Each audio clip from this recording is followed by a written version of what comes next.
నమస్తే, welcome to prime news. నేను మీ అమూల్య. ముందుగా హెడ్లైన్స్ చూద్దాం. నగరవాసులకు తప్పిన ట్రాఫిక్ కష్టాలు. పీజీఆర్ ఫ్లైఓవర్ ప్రారంభించిన సీఎం రేవంత్.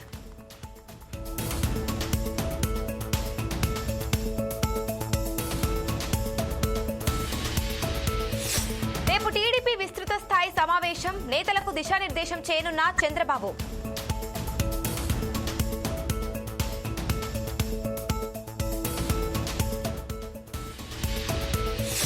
రేపు తెలంగాణకు కేంద్ర హోంమంత్రి అమిత్ షా. పలు కార్యక్రమాలకు శంకుస్థాపన.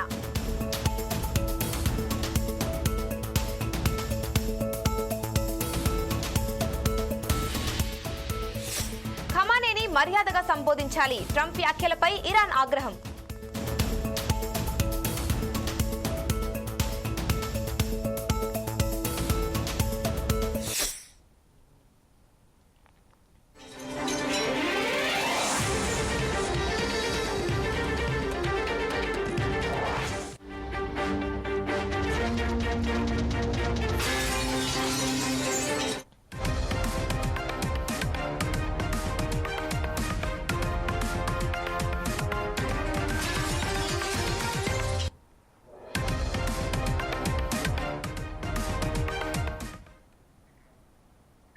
రేపు తెలంగాణ రాష్ట్రంలో కేంద్ర హోంశాఖ మంత్రి అమిత్ షా పర్యటించనున్నారు.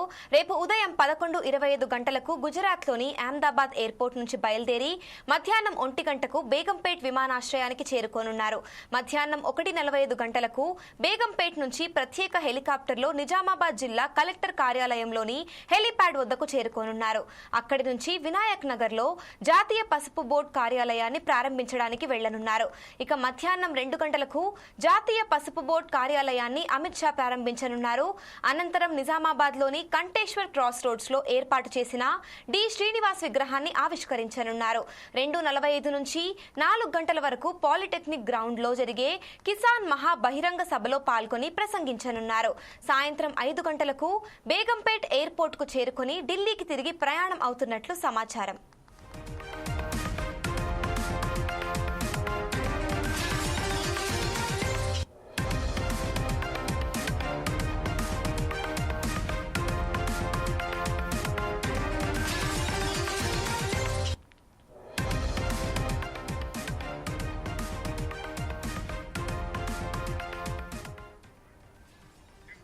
రేపు తెలంగాణ రాష్ట్రంలో కేంద్ర హోంశాఖ మంత్రి అమిత్ షా పర్యటించనున్నారు. రేపు ఉదయం 11:25 గంటలకు గుజరాత్లోని అహ్మదాబాద్ ఎయిర్పోర్ట్ నుంచి బయలుదేరి మధ్యాహ్నం 1 గంటకు బేగంపేట్ విమానాశ్రయానికి చేరుకోనున్నారు.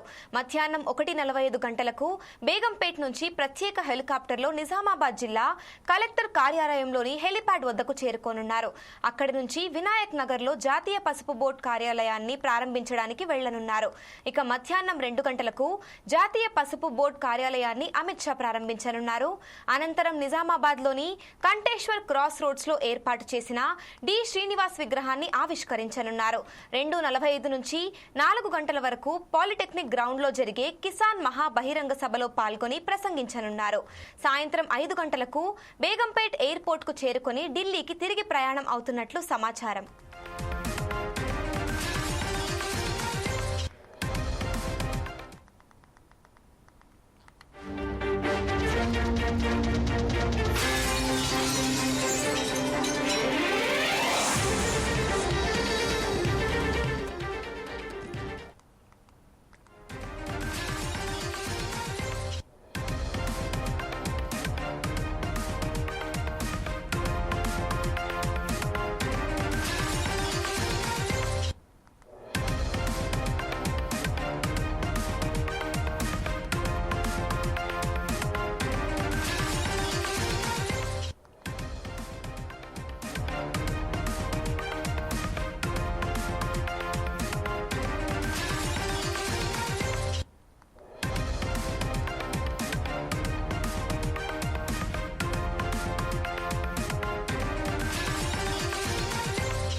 రేపు సీఎం చంద్రబాబు టీడీపీ విస్తృత స్థాయి సమావేశం నిర్వహించనున్నారు. టీడీపీ అధినేత చంద్రబాబు నాయుడు అధ్యక్షతన జరిగే ఈ విస్తృత స్థాయి సమావేశానికి మంత్రులు, ఎంపీలు, ఎమ్మెల్యేలు, ఎమ్మెల్సీలు, పార్టీ కన్వీనర్లు హాజరు కానున్నారు. కూటమి ప్రభుత్వం ఏర్పడి ఏడాది పూర్తి చేసుకున్న సందర్భంగా జూలై 2వ తేదీ నుండి కూటమి పార్టీ నేతలు ఇంటింటి ప్రచారం గురించి నిర్వహించాలని ఇప్పటికే నేతలు సీఎం చంద్రబాబు ఆదేశాలు జారీ చేశారు.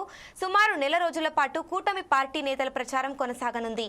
ఈ ఏడాది పాలనలో ప్రభుత్వం చేపట్టిన సంక్షేమ పథకాలు, అభివృద్ధి కార్యక్రమాలను ప్రజల్లోకి తీసుకువెళ్లేలా దీని ద్వారా ప్రచారం చేయనున్నారు.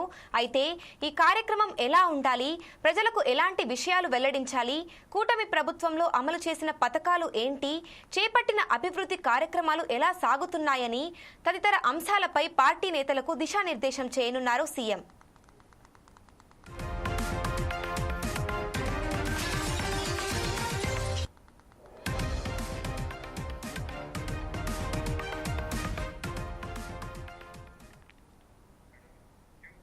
రేపు సీఎం చంద్రబాబు టీడీపీ విస్తృత స్థాయి సమావేశం నిర్వహించనున్నారు. టీడీపీ అధినేత చంద్రబాబు నాయుడు అధ్యక్షతన జరిగే ఈ విస్తృత స్థాయి సమావేశానికి మంత్రులు, ఎంపీలు, ఎమ్మెల్యేలు, ఎమ్మెల్సీలు, పార్టీ కన్వీనర్లు హాజరు కానున్నారు. కూటమి ప్రభుత్వం ఏర్పడి ఏడాది పూర్తి చేసుకున్న సందర్భంగా జూలై 2వ తేదీ నుండి కూటమి పార్టీ నేతలు ఇంటింటి ప్రచారం నిర్వహించాలని ఇప్పటికే నేతలకు సీఎం చంద్రబాబు ఆదేశాలు జారీ చేశారు. సుమారు నెల రోజుల పాటు కూటమి పార్టీ నేతల ప్రచారం కొనసాగనుంది. ఈ ఏడాది పాలనలో ప్రభుత్వం చేపట్టిన సంక్షేమ పథకాలు, అభివృద్ధి కార్యక్రమాలు ప్రజల్లోకి తీసుకువెళ్లేలా దీని ద్వారా ప్రచారం చేయనున్నారు. అయితే ఈ కార్యక్రమం ఎలా ఉండాలి, ప్రజలకు ఎలాంటి విషయాలు వెల్లడించాలి, కూటమి ప్రభుత్వంలో అమలు చేసిన పథకాలు ఏంటి, చేపట్టిన అభివృద్ధి కార్యక్రమాలు ఎలా సాగుతున్నాయని తదితర అంశాలపై పార్టీ నేతలకు దిశానిర్దేశం చేయనున్నారు సీఎం.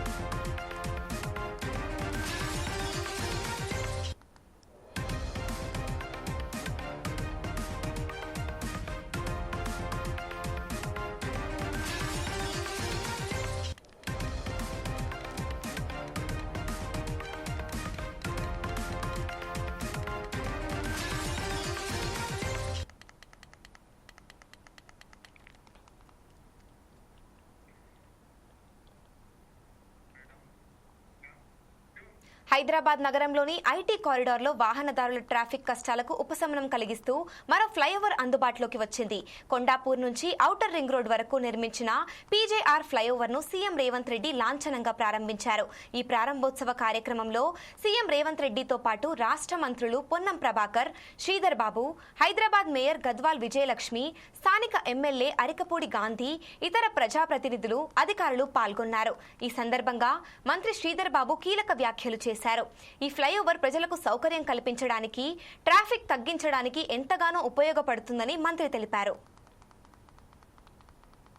ఒక ప్రధానమైన ఫ్లైఓవర్ 6 మార్గాలకు సంబంధించి 6 lane by directional flyover Kondapur వైపు పోయే ఈ ఫ్లైఓవర్ గచ్చిబౌలి జంక్షన్ మీదుగా 182 కోట్ల రూపాయలతో నిర్మాణం చేసిన ఈ ఫ్లైఓవర్ వారు పేరు పెట్టడం ప్రజానికానికి ఒక సౌకర్యం కల్పించడానికి, ప్రధానంగా ట్రాఫిక్ రద్దీని తక్కువ చేయడానికి, రెండవది కాలుష్య నివారణకి ఉపయోగపడడానికి ఈ ప్రధానమైన ఫ్లైఓవర్ని చేపట్టడం, వేగవంతంగా ఈ కార్యాచరణ చేపట్టి సంవత్సరంన్నర నుంచి మరి ముఖ్యమంత్రి గారు అనేక సమీక్షలను, అక్కడ ఉన్న బాటిల్ నెక్స్ను, ఈ ప్రాంతాలకు సంబంధించిన అంశాలను అధికారులతో సంప్రదింపులు చేసి ఈరోజు మనం గ్రౌండ్ చేసుకుంటా ఉన్నాం. మరి 1 కిలోమీటర్ మీద పైచెలుకున్న ఈ ఫ్లైఓవర్కు సంబంధించి దాదాపు 50,000 నుంచి 60,000 వరకు వెహికల్స్ ప్రతి నిత్యం అటు ఇటు పోతా ఉంటాయి. ప్రతిరోజు ఇన్ని వేల వెహికల్స్కు సంబంధించి ఇదే ఫ్లైఓవర్ పరంగా రద్దీని సరళీకృతం చేసే ప్రయత్నంలో ఈరోజు యావత్తు జంట నగరాలకు సంబంధించి ప్రధానంగా ఈ కూడలికి సంబంధించి చాలా మంది ఇంతకుముందు ఎమ్మెల్యే గారు చెప్పినట్టు సాఫ్ట్వేర్ రంగంలో పనిచేస్తా ఉన్నవారు, సర్వీస్ రంగంలో పనిచేస్తా ఉన్నవారు, లేకుంటే ఇతర రంగంలో పనిచేస్తా ఉన్న వారికి అటువైపు ఉన్న అనేక కాలనీస్, కొత్త కాలనీస్లో వారు స్థిరపడి ఈరోజు రెసిడెన్షియల్ కాలనీస్లో ఉంటున్న వారికి పొద్దున పూట మరి 10 గంటల లోపల పోతే పోయినట్టు, లేకుంటే 15 నుంచి ఒక హాఫ్ అన్ అవర్ వరకు అరగంట సేపు ఆలస్యమయ్యే ప్రమాదం ఈరోజు ఇప్పటి వరకు కూడా కనబడతా ఉంది.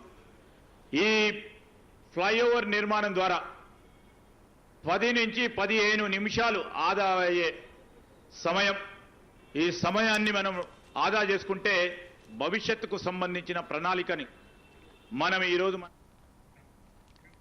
హైదరాబాద్ కొండాపూర్ నుంచి ఔటర్ రింగ్ రోడ్ వరకు నిర్మించిన పీజేఆర్ ఫ్లైఓవర్ ను సీఎం రేవంత్ రెడ్డి లాంఛనంగా ప్రారంభించారు. ఆటంకాలను అధిగమించి కంచ గచ్చిబౌలిని అభివృద్ధి చేస్తామని సీఎం స్పష్టం చేశారు. అక్కడి భూముల్లో అభివృద్ధి ఆటంకాలు తాత్కాలికమేనని, కంచ గచ్చిబౌలిలో కొత్త కంపెనీల ఏర్పాటుతో 5 లక్షల ఉద్యోగాలు వస్తాయన్నారు. హైదరాబాద్ ప్రజల దాహార్తిని తీర్చేందుకు పి జనార్దన్ రెడ్డి చేసిన కృషి మరువలేనిదని, ఆయన పోరాటాల వల్లే హైదరాబాద్ కు కృష్ణా గోదావరి జలాలు వచ్చాయని సీఎం తెలిపారు. ఇవాళ ఈ ప్రాంతంలో ప్రపంచ దేశాలలో దిగ్గజ కంపెనీలైన అది గూగుల్ కావచ్చు, ఇన్ఫోసిస్, మైక్రోసాఫ్ట్ కావచ్చు, ఇట్లా చెప్పుకుంటూ వెళ్తే 500 ఫార్చ్యూన్ కంపెనీలలో 85 ఫార్చ్యూన్ కంపెనీలు ఇవాళ ఈ ప్రాంతంలో శేర్లింగంపల్లి నియోజకవర్గంలో వాటి కార్యక్రమాలు కొనసాగిస్తున్నాయంటే ఆనాటి ప్రధానమంత్రులు పివి నరసింహారావు గారు, అటల్ బిహారీ వాజ్పేయి గారు తీసుకున్న నిర్ణయమే ఈ రోజు ఈ నగరం ఒక మహానగరంగా రాణించడమే కాదు, ప్రపంచ దేశాలలో ఉన్న దిగ్గజ కంపెనీలు ఇవాళ ఈ ప్రాంతానికి వచ్చినాయి. లక్షలాది మంది నిరుద్యోగ యువకులకు ఉద్యోగ ఉపాధి అవకాశాలు కల్పించినాయి.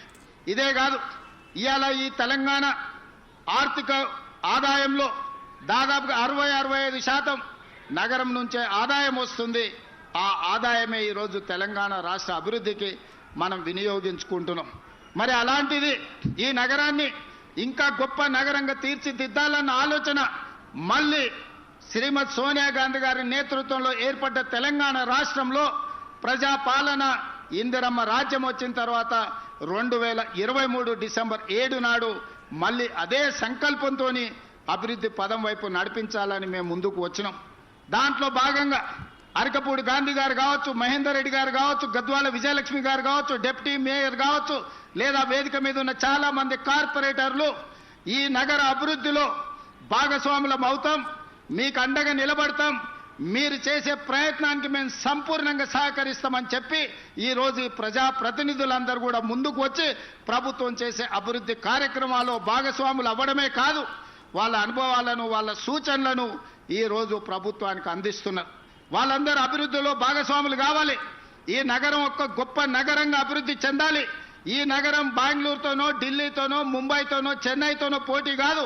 ఈ నగరం న్యూయార్క్తోనో, టోక్యోతోనో, జపాన్తోనో పోటీ పడాలి. సింగపూర్ అంత గొప్పగా ఎదగాలి అని వీళ్ళందరూ ముందుకొచ్చి ఈనాడు ఈ ప్రభుత్వానికి అండగా నిలబడి ముందుకు వెళ్తున్నారు. ఎప్పుడైనా మంచి పనులు చేసేటప్పుడు ఇవాళ వీళ్ళే కాదు, ఆనాడు దేవతలు యజ్ఞాలు చేసినప్పుడు కూడా రాక్షసులు వచ్చి ఆ యజ్ఞానికి భంగం కలిగించడానికి ప్రయత్నం చేసిండ్రు. అంత మాత్రాన దేవతలు చేసే యజ్ఞాన్ని ఎక్కడ వాళ్ళ అవంతరాలు కల్పించిన ఆగిపోలేదు. ఈరోజు ఈ నగరాన్ని ఒక మహానగరంగా న్యూయార్క్, టోక్యో లాంటి నగరాలతో పోటీ పడే విధంగా మేము చేసే అభివృద్ధిలో ఎవరు అడ్డుపడ్డా కూడా అడ్డంకులను తొలగించుకుంటాం, అవాంతరాలను అధిగమిస్తాం. ఈ నగరాన్ని గొప్ప నగరంగా తీర్చిదిద్దడానికి ప్రణాళికలు తీసుకొని తెలంగాణ రైజింగ్ 2047 ప్రణాళికతోని ఈ రోజు ముందుకు వెళ్ళాలని మేము నిర్ణయం తీసుకున్నాం. అంతర్జాతీయ అంతరిక్ష కేంద్రంలో ఉన్న గ్రూప్ కెప్టెన్ శుభాంశు శుక్లాతో ప్రధాని మంత్రి నరేంద్ర మోదీ మాట్లాడారు. ఐఎస్ఎస్ కు చేరుకోవడం గర్వంగా ఉందని శుక్లా అన్నారు.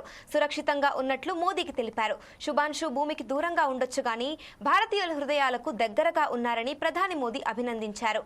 యాక్సియం 4 మిషన్ ద్వారా శుభాంశు శుక్లా ఐఎస్ఎస్ కు వెళ్లారు.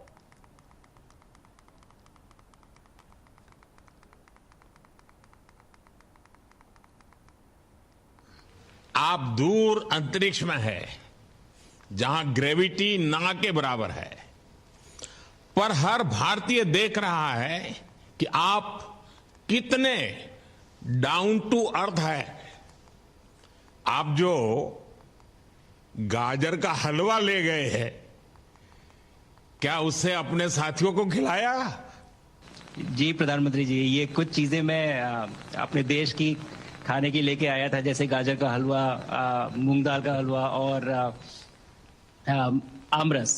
और मैं चाहता था कि ये बाकी भी जो मेरे साथी हैं, बाकी देशों से जो आए हैं, वो भी इसका स्वाद लें और चखें, जो भारत का जो रिच कलिनरी हमारा जो हेरिटेज है उसका एक्सपीरियंस लें।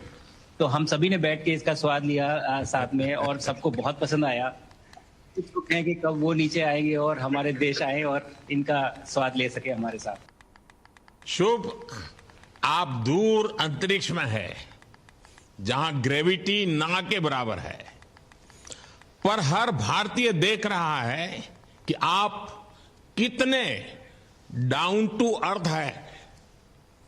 आप जो गाजर का हलवा ले गए हैं,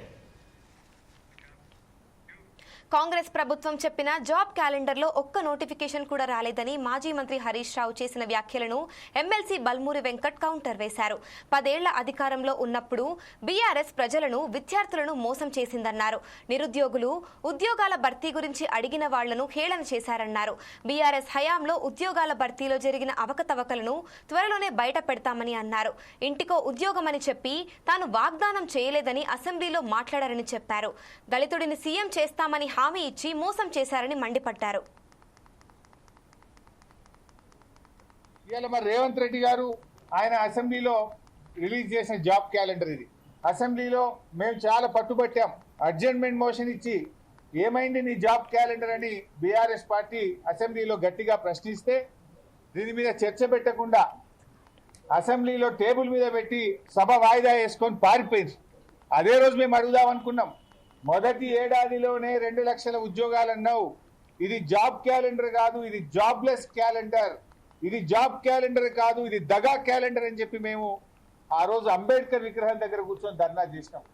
డాక్టర్ బాబాసాహెబ్ అంబేద్కర్ విగ్రహం దగ్గర కూర్చొని కూడా బీఆర్ఎస్ పార్టీ ఆ రోజు ఈ కాంగ్రెస్ పార్టీ మోసాన్ని ఎండగట్టే ప్రయత్నం చేసినాం. తెలంగాణ అమరుల స్తూపం ముందు కూర్చొని కూడా చాలాసేపు మా నిరసన తెలియజేశాం.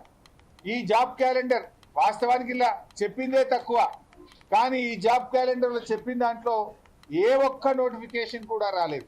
ఐటమ్ నెంబర్ 5 మీరు చూస్తే ఇక్కడ ఏమన్నారంటే engineering and other course Transco, NPDCL, ఎస్పీడీసీఎల్లో అక్టోబర్ 24 నోటిఫికేషన్ ఇస్తామన్నారు. అక్టోబర్ 2024 పోయింది, 2025 వస్తుంది కానీ నోటిఫికేషన్ రాలేదు. రెండవది gazetted category engineering services, October 2024లో నోటిఫికేషన్ ఇస్తామన్నారు, ఇంతవరకు ఈ నోటిఫికేషన్ కూడా రాలేదు.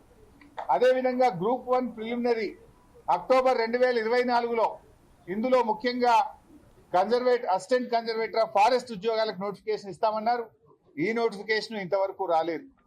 అదేవిధంగా gazetted scale officers, degree and above professional services in department, corporations and societies జనవరి 2025లో నోటిఫికేషన్ ఇస్తామన్నారు, నోటిఫికేషన్ రాలేదు. DSC, mega DSC Ponnam Prabhakar garu ఇవి నిరుద్యోగ యువతపై కలిస్తే మంత్రిగా ఆయన హామీ ఇచ్చాడు, మేము మెగా డిఎస్సి ఇస్తున్నాం తొందరలోనే అని చెప్పారు. అసెంబ్లీలో పెట్టిన జాబ్ క్యాలెండర్ లో కూడా ఫిబ్రవరి 2025న మెగా డిఎస్సికి పిలుస్తామని చెప్పారు, నోటిఫికేషన్ ఇంతవరకు రాలేదు. అదేవిధంగా ఫారెస్ట్ బీట్ ఆఫీసర్స్ ఫిబ్రవరి 25న నోటిఫికేషన్ ఇస్తామని చెప్పారు, ఇది కూడా రాలేదు. ఎస్ఐ కానిస్టేబుల్స్ ఉద్యోగాలకు ఏప్రిల్లో నోటిఫికేషన్ ఇస్తామన్నారు, అది కూడా రాలేదు. ఏది రాలే. మీరు పెట్టిన జాబ్ క్యాలెండర్ లో ఒక్క నోటిఫికేషన్ కూడా రాలేదు. ఇది జాబ్ క్యాలెండర్ కాదు, ఇది దగా క్యాలెండర్, జాబ్లెస్ క్యాలెండర్, నిరుద్యోగ యువతను మోసం చేసిన క్యాలెండర్ తప్ప ఏమి లేదు. శాసనసభలో కూడా పెట్టి మాట తప్పిన పార్టీ కాంగ్రెస్ పార్టీ. అసెంబ్లీలో పెట్టారు మీరు, అసెంబ్లీలో పెట్టి కూడా ఒక్క ఉద్యోగం. తన్నీరు హరీష్ రావు గారు మాట్లాడుతూ ప్రెస్ని అడ్రస్ చేస్తూ తెలంగాణ రాష్ట్రంలో నిరుద్యోగులని కాంగ్రెస్ పార్టీ పట్టించుకోవట్లేదు, బీఆర్ఎస్ పార్టీకి, హరీష్ రావుకి, వారి పార్టీ సభ్యులకి నిరుద్యోగుల పట్ల వారికి అపారమైన చిత్తశుద్ధి ఉన్నట్టు వారు ప్రెస్ని అడ్రస్ చేసి మాట్లాడారు. 10 ఏళ్ళ అధికారంలో ఉన్నప్పుడు, అధికారంలోకి రాకముందు కూడా తెలంగాణ ప్రజలకి, విద్యార్థులకి, యువకులకి, బడుగు బలైన వర్గాలకి, మహిళలకి, ఆఖరికి మేము అధికారం కోసం కాదు, ముఖ్యమంత్రి పదవి కోసం కాదు, అధికారంలోకి రాష్ట్రం ఏర్పడ్డాక అధికారంలోకి వస్తే కూడా దళితుని ముఖ్యమంత్రి చేస్తా అని చెప్పి అబద్ధపు వాగ్దానాలు చేసి, అబద్ధపు హామీలు ఇచ్చి, ఇచ్చిన మాటల్ని కూడా నేను ఎక్కడ మాట్లాడినా అని చెప్పి ఇష్టం వచ్చినట్టు వక్రీకరిస్తూ అసెంబ్లీలో మాట్లాడి 10 ఏళ్ల వారి పరిపాలనలో నిరుద్యోగులు అడిగే ప్రయత్నం చేస్తే కూడా ఎగతాళి చేస్తూ, అవహేళన చేస్తూ ఇష్టం వచ్చినట్టు వారు మాట్లాడినరు. రెండోసారి అధికారంలోకి వచ్చిన తర్వాత అయితే నిరుద్యోగులు ఆత్మహత్యలు చేసుకున్నప్పుడు స్వయంగా వాళ్ళ పేర్లు చెప్పి వీళ్ళే మా ఆత్మహత్యలకు కారకులు, వీళ్ళ వల్లనే మేము ఆత్మహత్యలు చేసుకుంటున్నామని చెప్పి ఆత్మహత్యలు చేసుకున్న సంఘటనలు కూడా ఉన్నాయి. ఆ ఏ రోజు కూడా వీళ్ళు స్పందించలే. సరే, కనీసము ఏదన్నా పెద్ద సంఘటన జరిగితే స్పందించిందా అంటే కనీసం ఆ రోజున్న కేసీఆర్కి కనీస ఇంగిత జ్ఞానం లేకుండే. టీజీపీఎస్సీ పరిధిలో పేపర్లు అంగట్లో సరుకులు అమ్మినట్టు, టీఎస్పీఎస్సీ పరిధిలో అంగట్లో సరుకులు అమ్మినట్టు క్వశ్చన్ పేపర్లు లీక్ అయినాయి. క్వశ్చన్ పేపర్లు లీక్ అయి విద్యార్థులు ఆందోళన చెంది ఇబ్బందులు పడి బాధపడుతుంటే ఏ ఒక్కరోజన్నా ఈ హరీష్ రావు అనేటోడు మాట్లాడిండా? ఆ రోజు మంత్రిగా ఉన్న హరీష్ రావు ఏ రోజన్నా స్పందించిండా?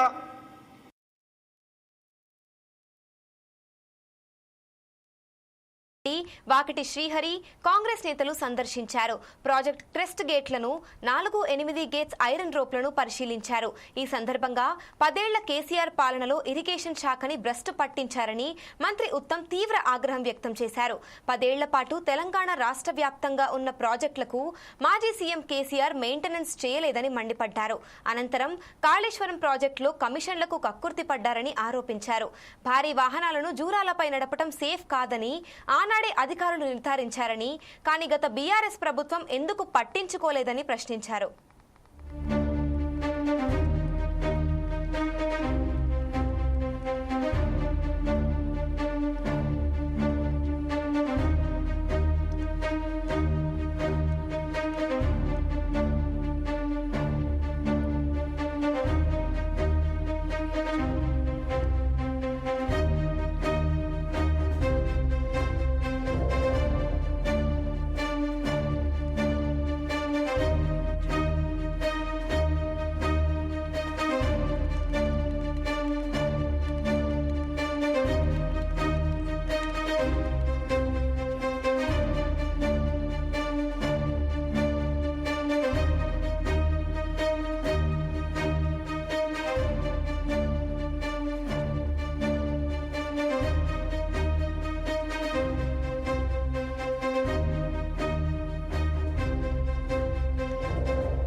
తెలంగాణ జర్నలిస్ట్ స్వేచ్ఛ వటార్కర్ అంతిమయాత్రలో మాజీ మంత్రివర్యులు శ్రీనివాస్ గౌడ్ పాల్గొని ఆమె పార్థివ దేహానికి పూలమాల వేసి నివాళులర్పించారు.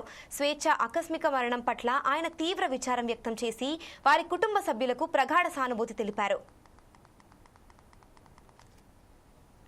పోరాటాల కుటుంబం నుంచి వచ్చినటువంటి స్వేచ్ఛ చిన్ననాటి నుండే అనేక సమస్యలను ధైర్యంగా ఎదుర్కొని దాదాపు 18 సంవత్సరాల జర్నలిజంలో నిష్పక్షపాతంగా ఎన్నో వెలుగు తీయడం, ఎవరైనా అధైర్యపడితే దగ్గరుండి ధైర్యం చెప్పినటువంటి స్వేచ్ఛ. మరి ఆమె ఈరోజు ఇలా ఆత్మహత్యకు పాల్పడడం అనేది చాలా దురదృష్టకరం.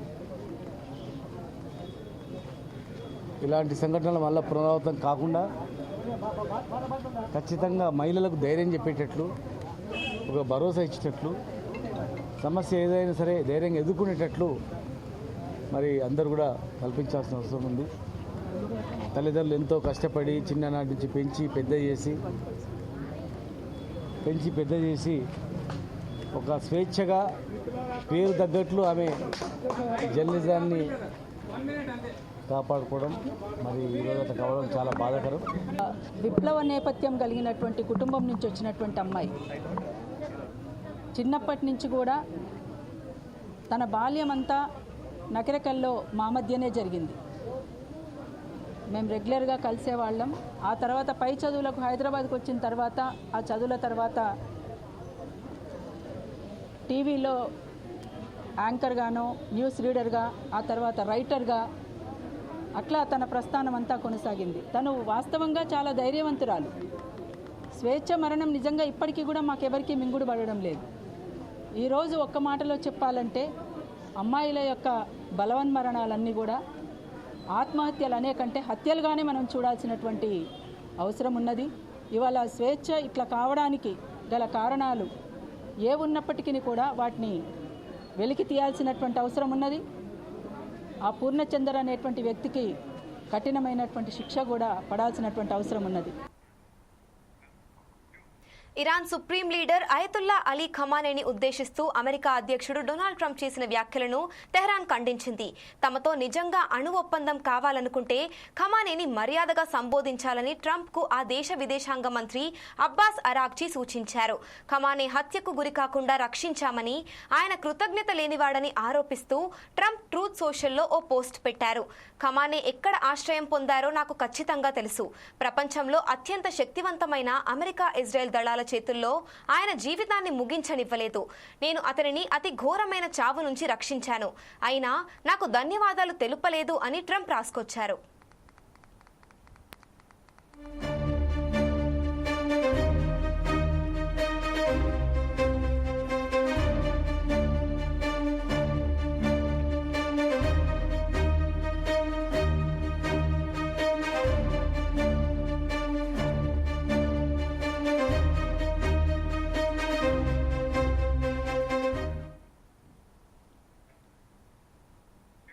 మరింత సమాచారం కోసం చూస్తూనే ఉండండి 4 Sides TV. This is Amulya signing off.